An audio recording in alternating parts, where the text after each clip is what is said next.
right, so Steven, Yeah. how are you gonna wire this one up here? Because you know, coming along this side rail right here is it's a solid bar right here underneath. So I mean, how do you run it? So what I do is off of the original wiring harnesses, I split the sides from driver to passenger. I try to keep the same resistance on both sides, so I have to feed clearance lights and license plate lights back here. This side, I'm going to feed this clearance light, and I'm also going to come up and pick those two clearance lights up. So what I'm going to do is I'm going to take 4 arm lengths, this wire, and then take that, cut that, and then once I wire this into the OEM harness, I'll run it up through the middle of the bed along the chassis, either the passenger frame rail or the driver frame rail, and then I have a hole cut inside that tube, which you can't see, but up underneath the chassis on the bottom side of the bed, I have an opening that I can run through this tube rail and then come out here and then connect it and then pull it tight so everything's flush up against the side. So instead of just running wire along this frame rail right here on the outside where it could get damaged or whatnot, what most people do, you actually take the time and fish the wire through the tubing of this bed so it's protected and everything. Absolutely. And doesn't get damaged. Yeah, the best way to have longevity in your wiring system is to have as limited exposure to the outside elements as possible. So if I can hide it through a tube rail, that's what I'm going to do. It does take more time, but in the long run, it doesn't come back for me to fix it later. And guys, that's why these guys are doing work on my truck and my trailer, attention to detail that other shops don't normally do, but this shop does. So I like these guys. They'll do my stuff while I'm in town here. Awesome. All right, there she is. Getting worked on.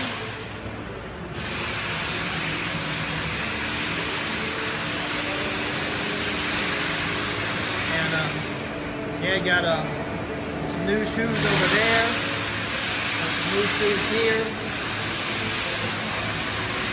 One set's already on. But yeah, bearings, spindles, everything still looks good. But yeah. He did say when he brought in here, she is a heavy. She squatted their little service truck they got, which is well, it is a Ford. But he said it squatted her pretty bad. But yeah, there we go. Getting all new shoes. But yeah, looking good. All right, let me get out of their way and everything. All right, talk to you guys later.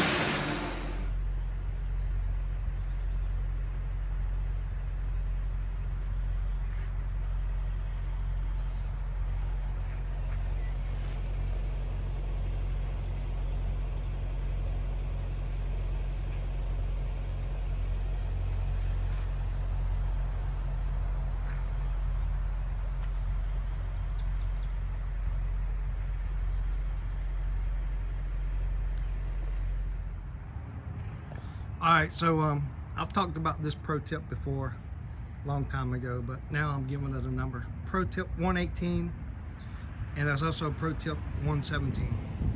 But anyways, till I got excursion up here. She weighs every bit of 10,000 pounds. And also, if you notice, my deck is not cluttered with 50 feet of chains everywhere. And yeah. I do have 20-foot chains right up there. That's 3 of them. But and I like to carry heavy equipment and big vehicles like this, trucks, not service body trucks. They suck. But anyhow, trucks like this and regular large oversized pickups. But instead of having 20 feet of chain everywhere on each tie down point, I use these right here. Little short chain. That's actually a gooseneck safety chain, and I have 4 of these, and I use these body hooks right there to attach to the frame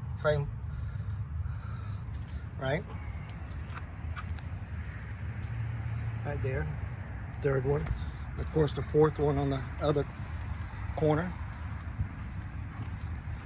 And I like to use these a lot instead of like I said, having 20 feet of chain right here and you wrapping 20 feet around the your binder right here, or sometimes they'll have some right here and then the slack in between sloshing about. But the thing is, why carry all of those heavy chains when all you really need right here, as you can tell, about 4 feet? And like I said, those are actually expensive because I actually bought them as gooseneck safety chains. But what you can do is you can buy, you know, some 20-foot chains. You can cut them up, 4 5s, 2 8s, and a 4 foot, or ever how, whatever. And what you do is you can, right here, these, of course, you have the slip hook. Can you see it?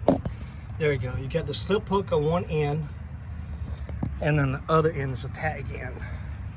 Now I do have these 2 chains right here. Let me get up here. And these are 10 footers, 10 feet. And I have, of course, a grab hook on one end, grab hook there. And on the other end, I have these big old McKinnon slip hooks. These are larger. These come in handy on a lot larger, heavier equipment. But yeah, and of course, 20 footers, they just have grab hooks on either end. And those are American made chains, same as these. As you can tell, they're different color, the chains are. Of course, I painted those. They keep them looking good year round. But like I said, you know, most of the time you only need about 5 feet of chain when you're tying down equipment. And this is for equipment.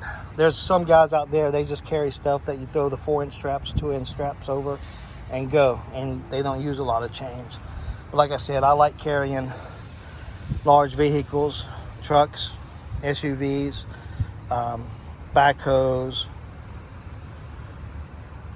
bulldozers, you know, wheel loaders, those things. Like I said, having a bunch of shorter chains come in handier than lugging around a bunch of heavy long chains. But anyhow, that's Pro Tip 118. Pro Tip 117 is right here. Putting a grab hook on one end and a slip hook on the other end.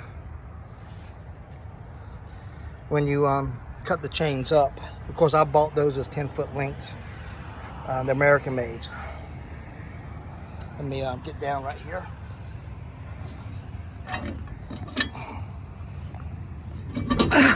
But you can make some short chains like this and just have a grab hook on one end, you know, and leave the other end as a tag end.